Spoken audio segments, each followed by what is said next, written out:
সামনের বৈশাখেই চন্দ্রানীর বিয়ে। সেই নিয়েই চন্দ্রানী কথা বলছিল বন্ধুদের সাথে। বন্ধুদের মধ্যে রয়েছে তপস্যা, মঞ্জুশ্রী, সায়ন্তিকা, নন্দিতা। চন্দ্রানী ওর বিয়ের কেনাকাটার গল্পই বলছিল। মোবাইলের গ্যালারি খুলে নেকলেসের ছবিটা দেখিয়ে বলল, এই দেখ, এটা নিয়েছি, কি সুন্দর হয়েছে তাই না? নন্দিতা দেখে বলল, সেম না হলেও অনেকটাই এই ডিজাইন, আমার ছোট দিয়েও নিয়েছে। চন্দ্রানী, তোর তো পছন্দ আছে বেশ। চন্দ্রানী হেসে বলল, আমার পছন্দের না, ওটা আমার বরের পছন্দ। কানের দুলটা এবার দেখ। চার বন্ধু এবার মোবাইলের ওপর হুমড়ি খেয়ে পড়ল দেখার জন্য। চন্দ্রানী এবার জিজ্ঞেস করল, এটা কেমন হয়েছে? সায়ন্তিকা হেসে জিজ্ঞেস করল, এটাও কি সেই পছন্দ করেছে? ধুর, এটা ওর পছন্দের না, এটা আমার দিদির পছন্দ। দিদিও বিয়েতে এই ডিজাইনটাই নিয়েছিল। নন্দিতার হাতে তখন চন্দ্রানীর মোবাইল। গ্যালারি থেকে ছবি সরিয়ে দেখতে গিয়ে নন্দিতা বলে উঠল, ও মা, কি সুন্দর শাঁখা বাঁধানোগুলো! হ্যাঁ রে, বিয়ের গয়না তুই কোথা থেকে কিনেছিস? আর বলিস না, শাঁখা আর পলাগুলো নিয়েছি পিসি চন্দ্র থেকে, বাকিগুলো বউবাজারের একটা নাম করা দোকান থেকেই। এই যে বালাজোড়া দেখলি, এটা আমার মায়ের পছন্দে। সায়ন্তিকা বলল, ভালোই তো সব গয়না নিয়েছিস, তবে গয়নাগুলো একটাও আমার পছন্দে কিনিনি, বাড়ির সবার পছন্দেই নিয়েছি। তপস্যা এবার জিজ্ঞেস করল, এই চন্দ্রানী, বিয়ের বেনারসি কেনাকাটা হয়ে গেছে? করুণ সুরে চন্দ্রানী উত্তর দিল, না রে, এই তো সামনের রবিবার যাব, গড়িয়াহাট থেকে নেব। আর বলিস না, ও তো ছুটিই পাচ্ছে না। তপস্যা ভ্রু কুঁচকে বলল, ও বলতে তোর বর? ওর ছুটি পাওয়ার সাথে বেনারসি কেনার কি সম্পর্ক? লাজুক হাসিতে চন্দ্রানী বলল, বারে, ম্যাচিং করে তো নিতে হবে। তাছাড়াও বলেছে বেনারসিটা ও পছন্দ করে দেবে, লাল রঙের বেনারসি নেব। চন্দ্রানীর কথা শুনে নন্দিতা বলল, বিয়েতে লাল বেনারসিই ভালো। তোর বড় কি লাল পাঞ্জাবি পরবে বিয়েতে? আমি বলেছি লাল ধুতি না হলে লাল পাঞ্জাবি, তবে বর বলেছে বিয়ের পাঞ্জাবি ওর যেটা পছন্দ হবে, মানে ওর পছন্দেই ও পরবে।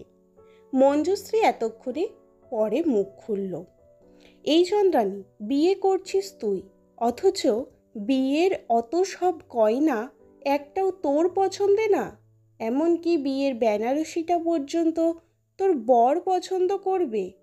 তাহলে তোর পছন্দটা কি? তোর পছন্দে তো কিছুই হচ্ছে না। কথাগুলো শুনে চন্দ্রানী তখন হাসছে। চন্দ্রানীকে হাসতে দেখে সায়ন্তিকা বলল, মঞ্জুশ্রী তো ঠিকই বলেছে, বিয়ে তোর, অথচ তোর মতে কিছুই তো নেই। এই প্রথম কোনো মেয়েকে দেখলুম যার নিজের মতে কিছুই নেই। তুই সেই আদ্যিকালের মেয়ে হয়ে রয়ে গেলি। তারপর একটু মজা করে সায়ন্তিকা জিজ্ঞেস করল, এই চন্দ্রানী, বরটাকে তোর পছন্দ তো? বরকে পছন্দ করার কথা বলতে চন্দ্রানীর মুখ লজ্জায় রাঙা হয়ে উঠল। কি যে বলিস না তোরা! তবে এটা জানি, আমাকে আমার বরের খুব পছন্দ। মঞ্জুশ্রী একটু ঠোঁট কাটা। চন্দ্রানীর কথা শেষ না হতে হতেই বলে বসল, তোকে যদি এত পছন্দ, তাহলে তোর পছন্দে বিয়ের পাঞ্জাবিটা নিল না কেন? এই আবদারটা তো রাখতে পারত। অথচ দেখ, তুই কিন্তু ওর পছন্দেই বেনারসিটা নিচ্ছিস। তোর পছন্দকে সম্মান জানানো উচিত ছিল। চন্দ্রানী কিছুক্ষণ চুপ করে থেকে হেসে বলল, তোরা যেটা ভাবছিস সেটা নয়।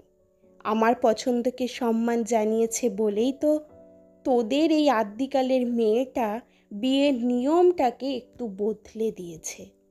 জানিস তপস্যা, চন্দন সত্যিই ভালো ছেলে, চন্দনের সাথে আমার তো প্রেম করে বিয়ে নয়, দেখাশোনা করেই। তবে বিয়ের কথাবার্তা যেদিন গেছে ফাইনাল হয়ে গেল, তারপর থেকে প্রায় 8 মাস কেটে গেছে। এই কদিনে যা চিনেছি ওকে বা ওর পরিবারকে, তাতে একটা অন্য রকম ভালো লাগা তৈরি হয়েছে। একদিন কথা প্রসঙ্গে চন্দন আমাকে জিজ্ঞেস করল, বিয়ের এই যে এত নিয়ম রীতি, এগুলো তোমার কেমন লাগে? বললাম, দারুণ লাগে, তবে একটা নিয়ম আমি মানব না। বিয়েতে কন্যাদান করার ব্যাপারটা বড় অপছন্দের। আমার কথা শুনে চন্দন জিজ্ঞেস করলো, আচ্ছা, বিয়ের কোনো একটা নিয়ম যদি বদলাতে বলা হয়, তাহলে কোনটা তুমি বদলাবে? আমি হেসে তখন বললুম, সে আমি চাইলেই কি বদলে যাবে, নাকি আমার মতে সব কিছু হবে? তার চেয়ে বরং না বলাই ভালো। ও শুনে বলল, তুমি আমার স্ত্রী হতে চলেছ, সারা জীবনের সঙ্গিনী হবে তুমি। আমাকে বলতে পারো, দেখতে পারো, আমাদের বিয়েতেই না হয় সে নিয়মটা বদলাবো।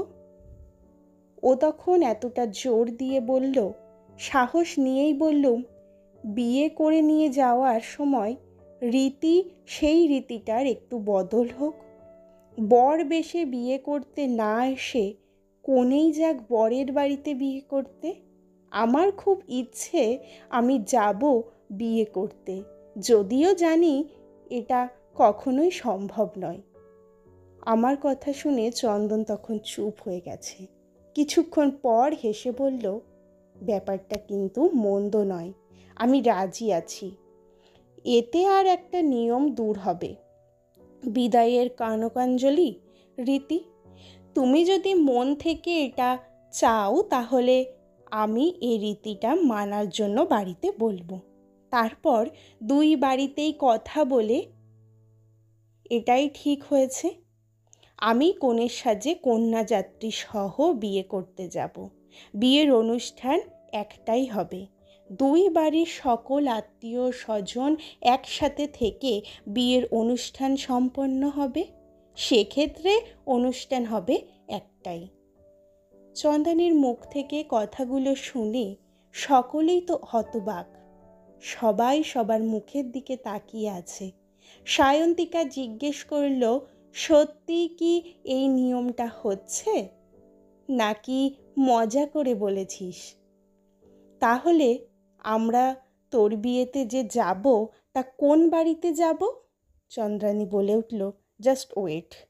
তারপর ব্যাগ থেকে বিয়ের কার্ডটা বের করে বলল, পড়ে দেখ, বিবাহ বাসর আর বিয়ের প্রীতিভোজের অনুষ্ঠান কোথায় হচ্ছে। বিয়ের কার্ডটা খুলে নিমন্ত্রণ পত্রটা সকলেই পড়তে থাকে। সকলের চোখে মুখে তখন অন্য একরকম আনন্দ। চন্দ্রানীর পছন্দকে সম্মান জানাতেই বিয়ের একটা রীতিকেই বদলে দিয়েছে দুই পরিবার। এটাই কি কম বড় কথা, যে নিয়ম বদলানো কারো কোনো ক্ষতি হয় না? সে নিয়ম বদলে নিলে ক্ষতি কি? বিয়ে মানে কি শুধু দুজন মানুষের মনের মিল?